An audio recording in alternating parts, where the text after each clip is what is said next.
Well, hello, everyone. This is Shannan Vance-Ocampo. I use she and her pronouns, and I serve as the general presbyter for the Presbytery of Southern New England. And this is Connecting Our Conversations, which is our podcast space for conversations that push the edges of our faith and help us to deepen discipleship. The Presbytery of Southern New England is a regional governing body in the Presbyterian Church USA. And today I am talking with Jenny Peak and Keith Rhoden Jr. Jenny is the moderator of our presbytery, and Keith is our vice moderator, and both of them were just elected at our May meeting. And we've done this before. We think it would be really great to have them on the podcast and get to know them better, have some open conversation, and to just think through questions about leadership and who they are and this year that they'll have together in service to the presbytery. So we're really excited to have both of you on the podcast, and welcome Jenny and welcome Keith to Connecting Our Conversations. Thank you. Thank you very much. Yeah. So one of the things we like to do at the beginning of the podcast is give our guests a chance to, I've just said like two things about both of you, but to give you both a chance to do some introducing of yourselves, however you would like to, and whatever you'd like to share, and then we'll get into some other conversations. So Jenny, we'll let you go first. Sounds good. Thank you, Shannon, and it's good to be here and good to be with all our listeners. So yes, I'm Jenny Peak. I use she, her pronouns. I live in Hamden, Connecticut, right next to New Haven, and am excited to be serving as moderator this year. I work as the co-pastor of the University Church in Yale and a chaplain in the chaplain's office at Yale. And so I'm in a validated ministry. And so when I get to do stuff like this that connect me to my fellow Presbyterians, it's always a joy, as I'm surrounded by everyone at Yale, which is also a joy. And I'm glad to be here. Oh, thanks. Keith. Thanks. I am Keith Rhoden Jr. I use he, him pronouns. I currently reside in the Indian Orchard section of Springfield. So I worship though I'm officially a member of First Presbyterian Church of Hartford, I also have the opportunity and pleasure to worship at MLK in Springfield. I'm currently serving on deacons at First Pres Hartford, but I've also served as a elder. I've served as clerk of session and so forth, carrying many roles for more years than I can remember. As far as my occupation, I am a HUD Section 8 property manager. I'm behind the desk at a senior property Mm. in Vernon, Connecticut. And we can maybe we'll get into a little bit more about that later. For right now, um, anything else? I'm excited to be here, excited for the opportunity and the trust that you everyone put into me to take on the role of vice moderator. Thank you. Great. Thanks, Keith.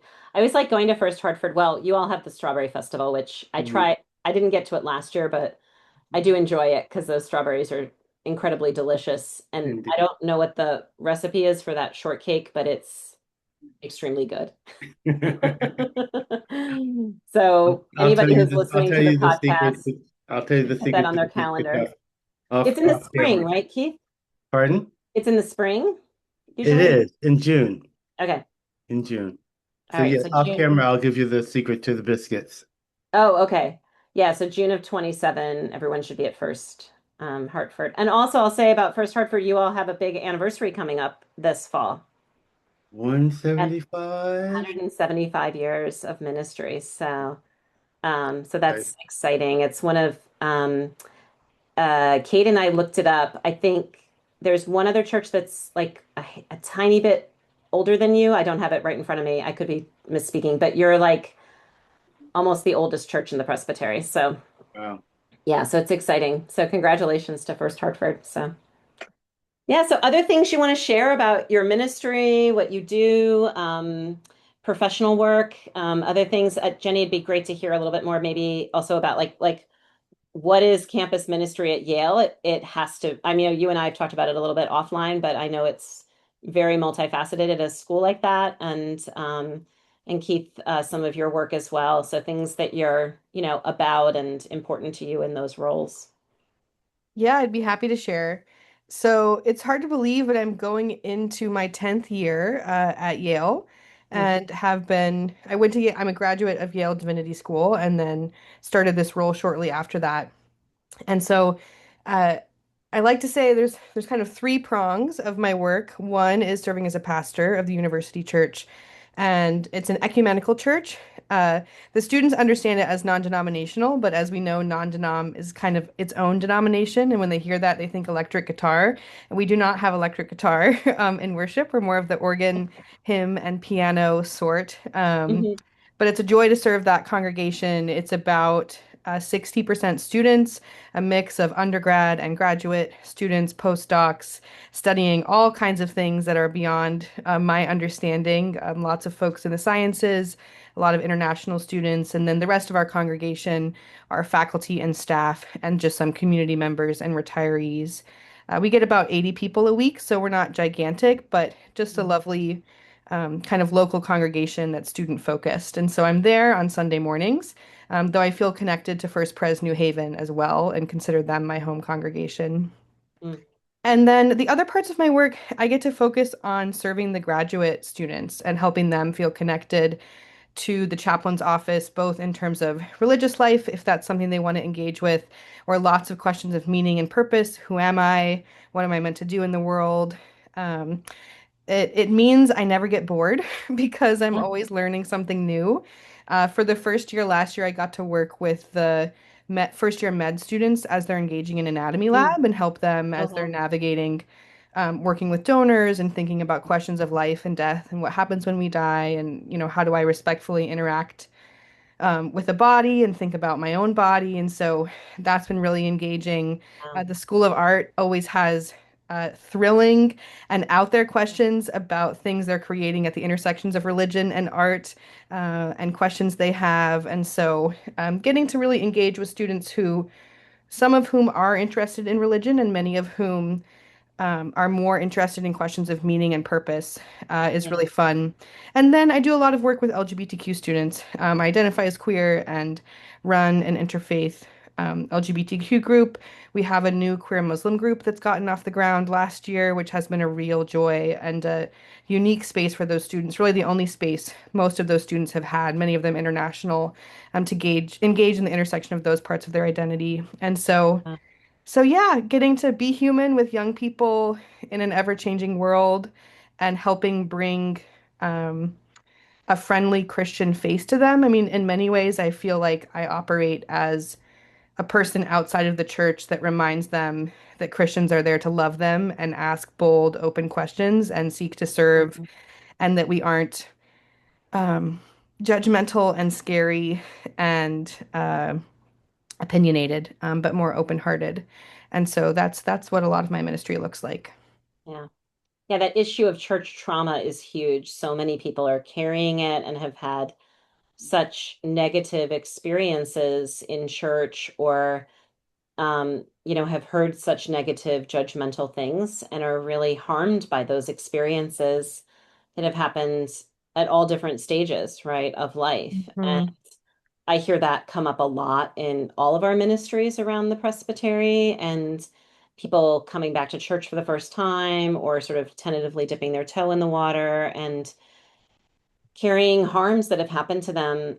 And it's just, I'm always so heartbroken when I hear these things because that was never my experience growing up in church. I grew up in a Mhm. really welcoming, inclusive congregation and a little naive. Like I didn't know that was going on. Like there was a lot of stuff I didn't know was going on. I just thought it was all like my home church, which is what I think you tend to think, right? But then I began to realize there's all this other stuff going on. And Yeah. so it's a huge piece of ministry, that issue of welcome and openness. And I'm really appreciative that so many of our congregations around this presbytery take that really seriously because it's a big piece of how we show up as Presbyterians is offering something quite different, I think, than what most people think church is. Because unfortunately, I think that church harm story is much more prevalent, which is really horrible to say. Yeah. Yeah, I agree. I mean, it's a real joy to be able to, when student, they often don't think to ask, but when they do, to say, "Oh, what's your tradition?" To tell Yeah. them I'm Presbyterian, and then I have to explain that it's the PCUSA kind, and I like to say, because PCUSA, PCA, very Yes. confusing, sounds the same. So I always like to say PCUSA is a longer title and it's more people because we're including, the whole of everyone in That's a leadership of good way to put ministry. it. Um, but yeah, on that note, I'd say an interesting thing we've observed. I mean, there's unfortunately lots of ways that people are experiencing trauma, but Mm, we've had more and more undergrads and grad students who are coming to us who have chronic illnesses that they've yes. really kept to themselves. Mm, And our church tends to be the first time they are wanting to theologically engage in that and feeling comfortable and safe sharing that in a religious framework and thinking about how, they interact with healing stories and how God shows up in healing when they don't necessarily feel like they ever will actually experience healing. right. And so that's just been interesting. I'm sure it's happening in our home congregations as well, but is a new area of ministry that we're starting to have more of a focus on. That's amazing. Yeah, that's also very important. And um, a good space to provide other messaging about our faith, right? Um, so important. The other thing I noticed as you were talking was this thing about working with medical students, right? As they're having these first experiences. And when I was doing my CPE training, they brought doctors in every week to talk to us about different areas in the hospital and different issues going on. So we would have like a person who worked on organ donation to like explain that to us as sort of the opposite side of that conversation, Mhm. right? In different areas, so we could understand them and do our work as chaplains and understand what we were doing and be better educated about all the medical stuff on that side, right? Mhm. I think that's such a great back and forth conversation that goes on and again helps care for people so much better. So a great through line of ministry, Jenny. So thanks. Yeah, here. The medical professionals, they need us too. And Oh they my can get goodness. stuck in the hospital and in the building. And so anything we can do, I think, Hmm. we go to the hospital to be present to our patients, but remembering that we're representing the church and, Yes, opportunities for them to find meaning outside of the slog that they're in their work is always it's a good. lot. Mhm. It's a lot. I was visiting someone recently, and there were two very goofy therapy dogs going around the floor visiting everyone. But I watched the handlers. They stopped at the nurses' station after they'd gone around. Like the floor was all around the nurses' station, all the rooms. The way that hospital was set up, the station was sort of in the middle. And they definitely had done this many times before, but knew the nurses needed the therapy dogs too. And so after they saw all the patients and visited all the patient rooms, they have like a time where they like bring them so the nurses can have that. I mean, That's that's like a good. chaplaincy ministry from my perspective, these therapy dogs, right? But these goofy dogs just were like, oh, the best part of the day, we're gonna hang out with the nurses. So Mhm. those are such important components to all of the work. So thanks, Jenny. Keith, what else do you want to tell us about, what you do and makes up, how you show up? I know you do a lot at your church, but also a lot professionally.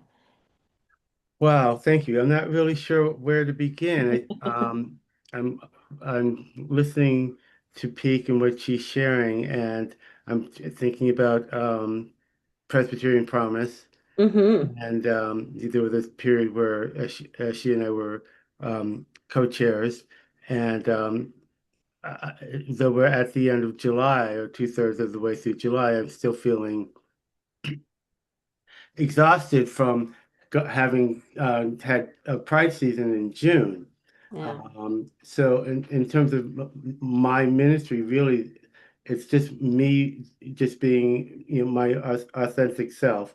I'm glad we kind of started a little bit later. I don't know why I had 7:15 on my calendar, because before I came here, I was helping out at a food pantry over in the Forest Park section of Springfield, where Okay. we like Hands on Hartford. It's a open market, so to speak.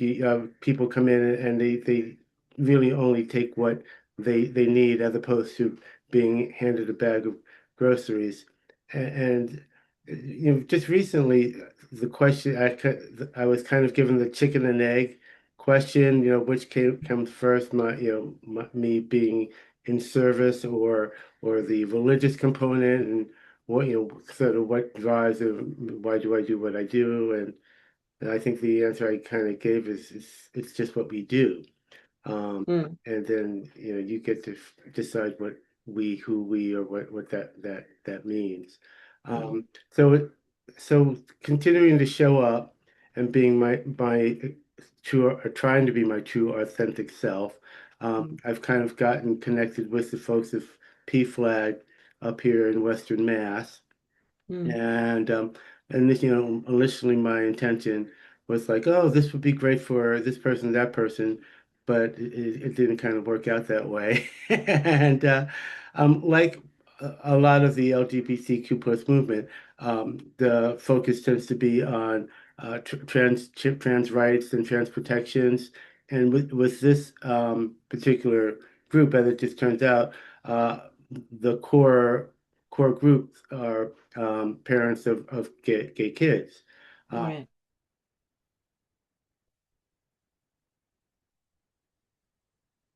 Looks like we lost Keith has paused. Oh, go ahead, oh, Keith. Finish up no, your thought about parents. oh, so there are a lot of trans parents within. Did I do something? You Uh, paused for just a brief second. oh, You're fine. Yeah.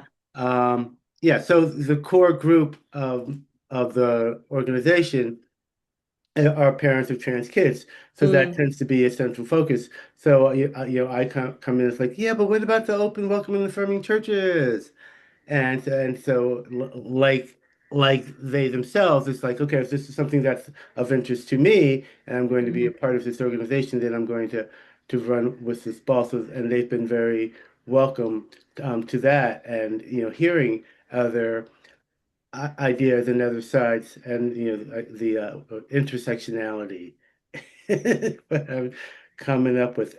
So kind of a segue in terms of sharing the open, welcoming, and affirming church experiences with the P-Flag crowd. Recently, during Pride this season, I was able to table with MLK at Springfield Pride, which mm, was their first time, and Carolyn had every intention of um, continuing the conversation at the next session meeting mm, with their elders on what it would mean to be open, welcoming, and affirming. mm, So I'm really, really super excited about that, mm. especially how it kind of just morphed into itself. It didn't feel like I had to drive the bus.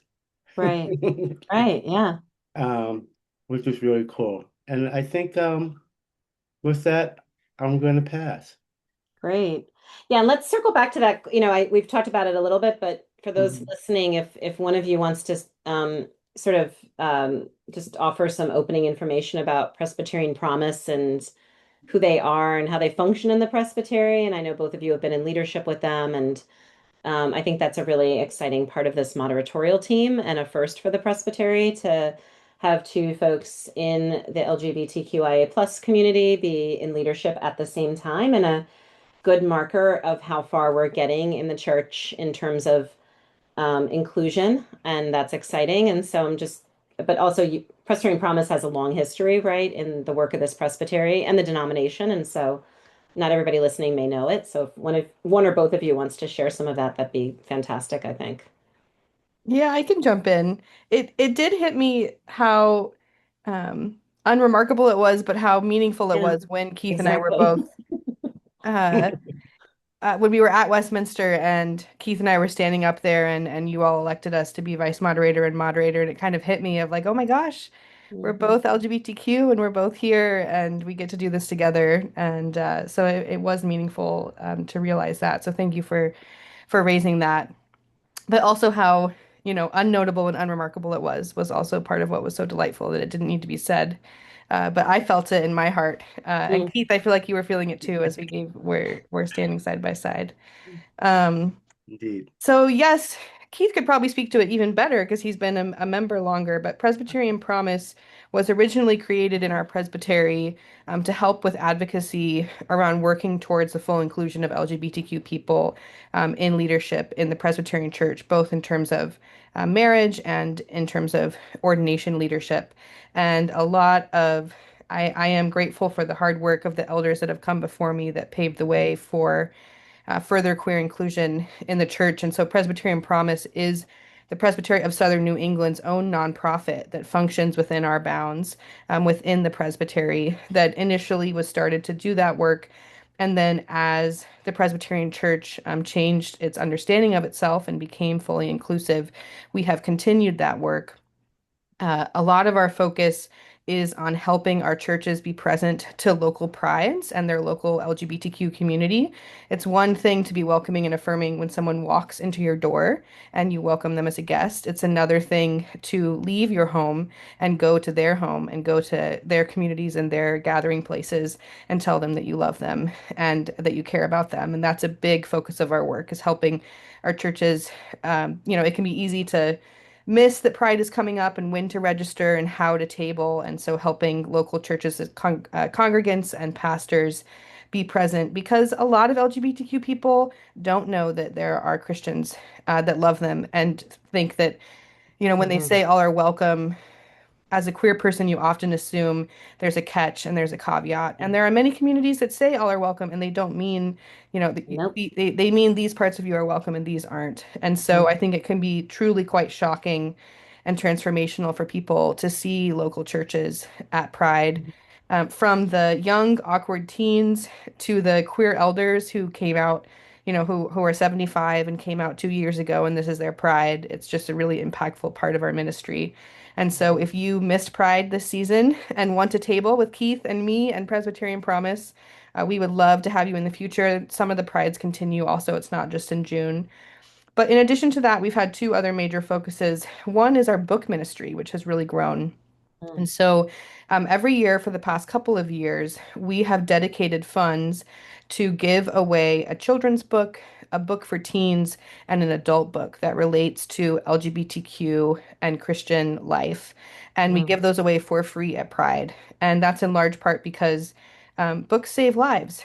We know Right. the Bible is a book that saves many lives, but having access to literature that helps people feel seen or helps people feel like they can understand their children or their family, or their cousin that they don't otherwise understand, can be really transformational. And so we have tried to remove the barriers for access and send them to all of our member churches so that they can have them in their own libraries and then give them away. And then I think the third thing we've really been focused on, as Keith mentioned, is the trans community. I mean, they're just under attack in absolutely despicable and systematic ways that Hmm. it's already, we know that it's just the canary in the coal mine, where we're already seeing how the attacks on trans youth in sports is leading to changes for women in sports and testing in the Olympics that's coming out and all Hmm. kinds of things. And so, um, caring for the trans community because they're a community that deserves our care, but also recognizing that the methods that are being used to ostracize them are just test grounds for further methods to ostracize more people. And so being present as a Christian organization and helping our member churches think about how to be present and loving and stumble and make mistakes and not understand, but show up for the transhumans in their midst or the transhumans that might want to be a part of their congregation. And we're seeing a lot of trans people and trans families relocate to Connecticut and Massachusetts and Rhode Island, because our states have laws that protect them. And so we're seeing some of our congregations both kind of quietly, as a strategically quietly, and also more loudly show support to trans families that are relocating here for Hmm. safety. And so if people are interested in getting more involved in that work, they should contact us also. Hmm. Yeah, and I've also seen just in my time with the Presbytery that we every year have a growing number of clergy who are either intentionally, when we have congregations open for calls, coming here in the queer community, and we've also seen some relocation around trans pieces. And this is an active conversation in the larger denomination, right? Is that unfortunately some of our presbyteries are in states that are doing things that create a great deal of harm and a great deal of lack of safety, lack of access to medical care, all sorts of things. And so they're seeing the losses. And it's also about like where people want to serve in ministry. And so that's not something other presbyteries can necessarily control, or we can even control about our states, right? But we happen to, as a presbytery, be in states that we're aligned with, which is a benefit to the sort of umbrella ministry, right, of the presbytery and all the things that the presbytery does. Um, but it is definitely a thing to be thinking about in sort of the broader sense of things. For sure. And for so long, unfortunately, we were so focused in the Presbyterian Church on this legislative change in our Book of Order and our Constitution around inclusion on ordination and marriage. And it's amazing. I think back to it, it was the 2010 General Assembly that passed ordination equality to get it to the presbyteries for ratification over the next 9 months. And it was 2014 for marriage. And it's, as you were saying about the presbytery meeting, that it was both extraordinary and ordinary at the same time. You and Keith being elected together. I feel that way about those assemblies. Like, it feels like it was yesterday, and it Mm, also feels like it was a million years ago now, right. right? And I know how much work that was to get there, and how much time and energy all of us were pouring into that, along with Pres Welcome in all sorts of spaces around the denomination, and the toll that that took. And so I think that's been, I've noticed, an important piece of the ministry is caring for those elders who put that time in. And um, many of us, carry those memories and have experienced, what it took to do that. And so I think it's really, it's such shared work. And we are still in those early stages of that inclusion work in the church. It's only been 70 years since we've ordained women in the Presbyterian Church, which seems like also like yesterday and forever also, but it's still so new, and we're hearing still the stories of harm just for clergy women, right? So it's going to continue and continue to need that reparative work, but also that forward thinking, like what's the next step and how do we actually like do ministry in the context that we're in now and do it with joy and excitement, that stuff about the book ministry and pride, and also helping new congregations that come to their first pride step into the work, and sort of like being available at all levels of the stream, right, is so important in all of these pieces. So that's one of the things I appreciate so deeply about what Presbyterian Welcome has been doing. Promise, sorry, Promise has been doing. It's such a big piece of just showing us those ways forward. It's really it's energizing. But just by coincidence, I happen to be rereading Jack Rogers' book, Mm, Jesus, the Bible, and Homosexuality. yeah. And like you said, I'm reading, this revised edition was published in 2009, and yet it feels like yesterday, yet so long ago. Another Hmm. thing that Presbyterian Promises is known we also do a distribution of scarves that Mm, members hand knit and or crochet for us, both rainbow and trans scarves. mm, These initially the rainbow scarves in particular came from back when we were fighting for ordination rights and were worn at General Assembly when we were trying to overturn B. yeah. And they've become a symbol of LGBTQ, pride and solidarity. So when Mhm. we hang them up at our booth, and if somebody is interested in the rainbow trans scarves, we present it to them, and with a blessing that this scarf has been presented in support of LGBTQ rights ministries, and please, wear it with pride. Mm, So it's truly a really exciting time still because um, we still have folks who come to the event and thank us for representing the churches, but we have folks that go, I didn't know. That's mhm, amazing to hear at all, especially of the young kids. I mhm. didn't know. I didn't know. Right. Yeah, and Yeah, it's one of the, oh, go ahead, Jenny, go ahead. just to add to that, at West Hartford Pride 2 years ago, I Hmm. think there was a teenager who approached us, a trans teenager who was probably 15, maybe 16, and said, "Oh my gosh, I got that scarf from you last year and it's been hanging above my bed all year." And you Mm, think about, it's June, it's hot, who wants a scarf? But as we know, blessings and stories have meaning. And so the fact that these scarves get to pass on um, Yeah. the stories of resistance of our tradition, but can become stories of identity and hope and resistance that a, delightfully awkward, shy teenager would come up and say, "Hey, I have one of those. Thank you so much. It's hanging above my bed." Again, I think it just speaks to these moments are truly transformational. My first Pride, I'll never forget in Denver as a college student, I was given a rainbow cross by a church, and I still have that rainbow cross, and that was, however many years ago. And so I think just not underestimating the power we have when we step out of our church walls and be the church to people um, Mhm. is amazing.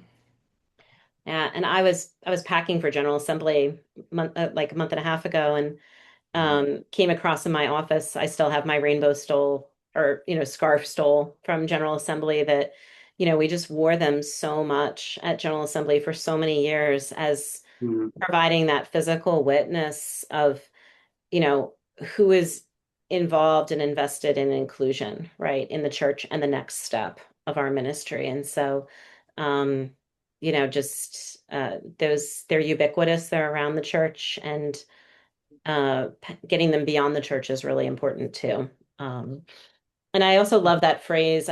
More Light Presbyterians is like, the national umbrella advocacy organization. And I just love that idea of more light. Like we're always getting more light into the church. And the church, it's that idea of our reformation, but we're constantly in that process. Every stream, every generation, there's always something related to more light in the church. I think it's such an appropriate name. The longer I go in ministry, the more I love that name of that organization, because I feel like it's both very descriptive, but it's also a name that is invitational and calling, and a reminder of calling. And I just, it has more meaning to me, I find, the longer I go in through ministry. So thinking about these themes and these streams of ministry for you, what's exciting to you as you step into these roles as moderator and vice moderator, and um, the next year or two of your leadership in the presbytery, and how you imagine things and your hopes and dreams? Like where do these things inform that leadership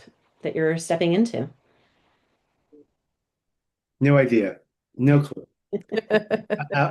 Outside of, you know, getting to work alongside Peak once again, I do have this fascination with Robert's Rules of Order. Hmm. And that's what I'm sticking with. I'm looking forward to the moderators conference and Hmm. delving into the Book of Order and gaining this knowledge. And like I said, I have this fascination with Robert's Rules of Order. So go Presbys. I Yeah. will say the moderator conference made me appreciate Robert's rules Mm. much more than I think going in. Hmm. Not that I didn't appreciate them, but I definitely underappreciated them Mm. and the ways that it does speak to the value of our church, of Hmm. how we seek to include everyone's voices and have guardrails and protections so that that is in Hmm. place. And of course, any system can be, monopolized by some and Sure. weaponized in certain ways. But really educating myself more deeply on Robert's rules, in part just out of fear of how to lead the meetings well, I've really come to appreciate some of the values that undergird our Hmm. tradition and how we seek to, in the best versions of ourselves when we're not rushing through meetings for the sake of them being over, but really using our meetings to state our values and consider our values and spend time together and do the work of the presbytery in a connectional way that Hmm. it's quite powerful. And I think for me, presbytery meetings feel more like homecoming. Um, Hmm. I think, especially because I serve an ecumenical church, I'm not in a Presbyterian space very frequently, quite frankly, other than when I'm engaging with the presbytery, that seeing um, both colleagues, fellow pastors, and chaplains, and also congregants and elders who I've come to cherish and get to know over the years, and then meeting new people and having their new ideas that it really is a source that like generates energy within me and helps me feel Mhm. connected to this tradition. I grew up Baptist. I found the Presbyterians in college, and so um, for me, it's engaging with this identity that I chose and that claimed me.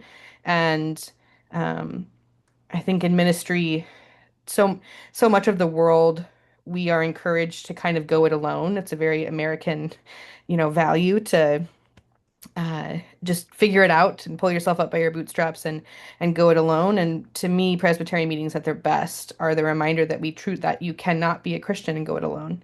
Mhm. It's when two or three are gathered that we can best hear the Spirit and best access our own hearts even, um, and and do the work of the church. And so getting to saying yes to vice moderator and moderator, I think is my way of giving back to that, and also recognizing that I think since COVID, there's been a lot of burnout of leadership. And so, how important it is to say yes when we can, so that also then when others are saying yes, we can step back. And so, this felt like a season in life where I could say yes, knowing that there'll be a season coming up where I can say no, and that we all can kind of participate in that together. Oh, I agree. And it's I noticed that fellowship time at our meetings is so important to everyone, and we're increasingly building more time for that in. And even as we build more time, it's never enough, right? And so that need to come together and to connect with each other and to just get to know each other, and especially there's always new people coming into the presbytery, right? And so Mhm. there's always somebody new at the table to meet at the meal or something like that. So I think it's really great. We're gonna have an elongated meeting. I'll just put in a plug for October 3rd meeting, which is going to be no business, part one of our October meeting, but it's going to be an entire day of training and fellowship and celebration and learning at our MLK congregation. We are our first time back in that space since the arson, and Jimmy Hawkins is coming from our national office, from the Office of Advocacy, to be with us. And I think it's going to be a really exciting day to just completely have a whole day of just togetherness, which is exciting, and also to build ourselves up for the work we have in front of us that's shared of showing up in as best of a way as we can in the world that we're in, right? And sort of fueling us for that work and training us some. So I'm excited that we're setting aside a whole day for that this fall as a presbytery. So that's exciting too. Gonna So be as we the place to round be. it, it's going to be fun. I think it's going to be a really fun meeting. And I'm excited. We're still got almost 2 months, but I'm really looking forward to that meeting. So as we close up, just like general stuff like what do you all do for fun, hobbies, interests, other stuff to just share, anything interesting, fun that you want to tell us about or know about as everybody works with you over the next period of time of leadership. Anything to You want tell to us? go first? You want me to? I don't have anything new to report. You two know I'm a huge New York Yankees fan, but go Knicks. But Yeah, and yeah. The Knicks were and amazing this year. and Peak knows that I'm an avid reader, but I tend to lean towards mysteries. So this Ah, is for all of you out in podcast viewing land who haven't heard this before. mysteries are good. Yes.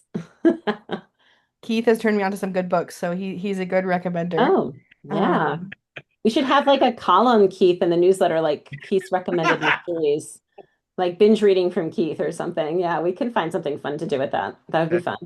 Yeah, yeah, yes, yes. Yeah, yeah, some book notes. I'm writing this down. Yeah. I'm serious. It'd be fun to do something like that. Yeah. I think for myself, as some of you know, I'm getting ready to become a mom of two and have a Mhm. baby on the way due in 2 weeks from now, August 5th. I'm not sure when this will get posted. So, Amazing. I think motherhood is something, a muscle I'm going to be actively engaging even more. Mhm, In the coming time, and I'm deeply grateful for Keith for some coverage in the beginning. Again, when I mhm, said yes to being moderator, I knew this was a risk, but it still felt like the right yes. And mhm, knowing that Keith would be beside me, I was like, okay, it'll be fine. mhm, Uh, Thank you for the vote of um, confidence. and I think outside of that, and in the midst of that, I'm a big musical lover. So mm, I think if ever anyone wants to get into theological conversations about what's happening on Broadway, I'm down, sign me up. And just thinking about how the arts, yeah. can generate many of my best sermons come after seeing a show and a play, and Mm, how that just mhm, tugs at our imagination in a completely different way. And so much of Jesus's work was through metaphor and storytelling, and so getting to mhm. engage with that in the real world, with sources that aren't generated by me, and just getting to see other people do what they love, is something I enjoy. So if we ever want to have a Presbytery night out for a show, Oh, that's a good that could idea. be Yeah, fun. that'd be great. That Great. would be fun. I love going to shows on Broadway. So, when I was growing up, that was always my birthday present from my godmother was I could pick a show. And Oh, so we would go see a different one almost every year. And that was always my birthday gift was like an experience day in the city to go see a show and then talk about it and everything. And Oh, um, wow. it's just a great birthday gift to get every year. It's the gift of living near the city, right? But there's theater everywhere, but we have sort of a fun access point, right, in this zone of the country, which I always appreciate. That's why I hover around New York City. One of the reasons, right? Yeah. Well, I'm looking forward to this year. I think it's going to be fantastic. And Jenny, of course, previous moderators get pressed into service when we have gaps, sometimes. So who knows, 2, 3 years from now, a moderator might need your help with something, and you duck back in. And like you said, we trade these things on and off, and, we have to do that sometimes. And I like that team energy of ministry that we fill in. Sometimes we step in for each other when there's an emergency, or we, fill in or do something else, and that ability to go back and forth and share each other's ministries, I think, is another gift in the church of connectionality that we have. So, we're going to do it for you for the next few months, and you're going to do it for someone else sometime in the future. We don't know when, but we know it'll happen because it always happens. And that's just the gift of being in this denomination together is we really do try to share those ministries with each other and walk with each other. So, I've had people fill in for me on planned times and unplanned times, and it's a gift, right, for us to be able to do that for each other, and Keith, for you to be, right there for Jenny over the next few months, which is fabulous, and you guys to be a great team already before you even come into this work together. So I think we have a multiplicity of gifts as we come into this new term for the presbytery. So I'm so grateful for both of you for saying yes to serving, and looking forward to your leadership and all the things that will come, things we know are going to come, and things that are not on our plate, but we'll figure it out as we go. So it's exciting. And I'm just so grateful for both of you being here with us today and also taking some time to record this podcast so that the larger presbytery can just hear a little bit of our conversation with each other. So welcome to the year, and we're looking forward to it. And thanks for being part of connecting our conversations. Thank thank you. you.